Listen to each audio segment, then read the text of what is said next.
In a previous video, I spoke about my way of food combining and my rather yogic style of eating, which garnered quite a bit of interest.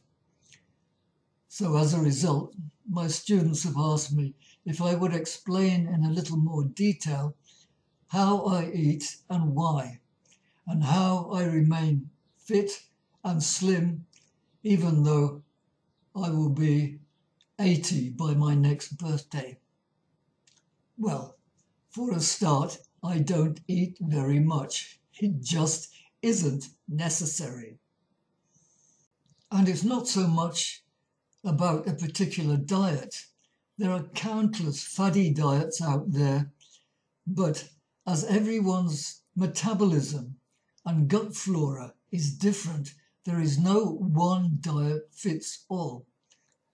But there are fundamental principles which can be utilized for anyone, no matter what diet they're on. And of course, the first principle is not to eat so much. Some people seem to live just to eat, which is a pretty poor reason for living.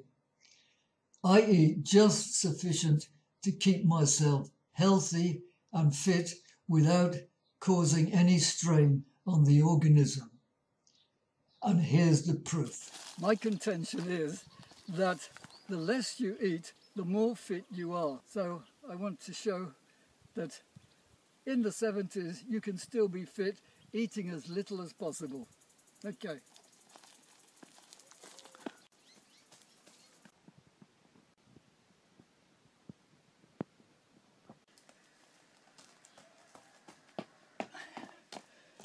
Not bad for somebody getting close to 80.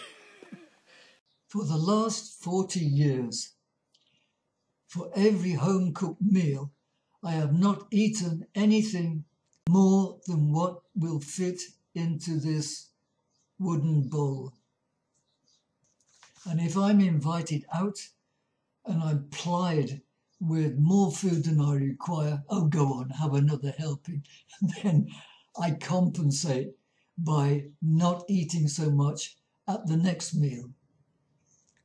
We've all heard you are what you eat, but you're not only what you eat, but how you eat. If you don't have a metabolism that predisposes you to snacking every couple of hours, which gives your stomach and your digestion no rest at all, then it is best to eat everything in one go. So if you can eat your whole meal within 20 minutes or half an hour of starting, then your stomach can do its job in the correct manner, because the food gets a kind of second cooking process in the stomach as the enzymes and the bacteria start breaking it down. Basically, enzymes are protein molecules that exist in the cells, and they act as catalysts which cause a chemical reaction in the food as you masticate, which is why we're encouraged to chew our food well and not just gulp it down, because the enzyme process begins in the mouth, and the more enzymes that are carried down into the stomach, the better you digest. Unfortunately, I've noticed that many people start nibbling this and that way beforehand while waiting for a meal, especially in restaurants. The food may not come for another 10 or 20 minutes or more, while the nibbles are already beginning to cook in the stomach. Now, this is not really good for your digestion, to throw down a whole load of new stuff on top of it while the cooking process has to start all over again on the new load of food that's coming in. And it's the same problem if you leave a large gap in between the main meal and eating your dessert.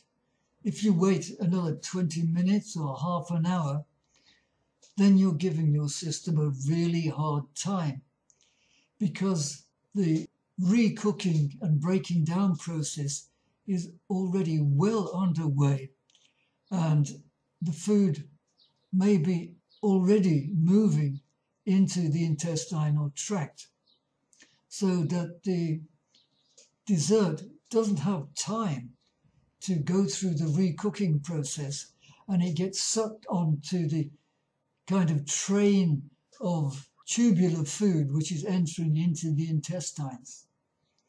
And that's not good news. And that's one of the causes of gurgling guts that people think is normal because they're so accustomed to it. And quite often, the dessert is totally incompatible with the meal that you've just had, like strawberries and cream, for example, which doesn't sit well with cooked food, especially as the enzymes are trying to break down cooked and fresh food at the same time. It's far better to eat a cooked meal and raw meal at different times. And then you're drinking a glass of water or a pint of beer on top of it, which is further diluting the enzymes trying to break down the food. These are the kind of things that cause leaky gut and putting on weight.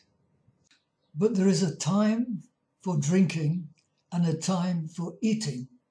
Yogis discovered this thousands of years ago, that approximately every 2 hours, the airflow in your nostrils change alternately from one to the other. Hardly anybody notices this.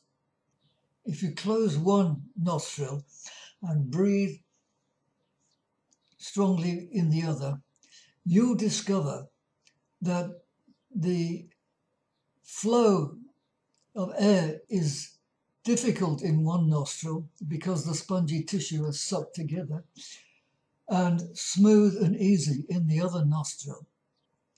The spongy tissue expands and contracts to give you two kinds of energy in the body. Now, the breath in the right nostril is energizing and heating. Therefore, it's called the solar breath. And if you start a meal on that nostril, then the meal digests far better. If you do it on the left nostril, your digestion will be poor. The energy flowing in the left nostril is tranquilizing and cooling. Therefore, it's called the lunar nostril. And in yoga terminology, the right breath is called ha, and the left breath is called ta, from which we get the word hatha, HathaYoga. It's not hatha, it's hatha, the yoga of sun and moon, of yin and yang, of balance, of harmonization of the breath. So I don't get digestive problems because I wait at least an hour and a half, sometimes 2 hours, before I take a drink after eating a meal. If I take a drink when I'm actually on my solar nostril, the liquid goes down the wrong way, and I feel like I've swallowed a grape or a plum, and it sticks in my gorge or above my chest, and I know I've made a mistake. So I wait until I'm on my lunar nostril. This is the way to keep your body in good nick.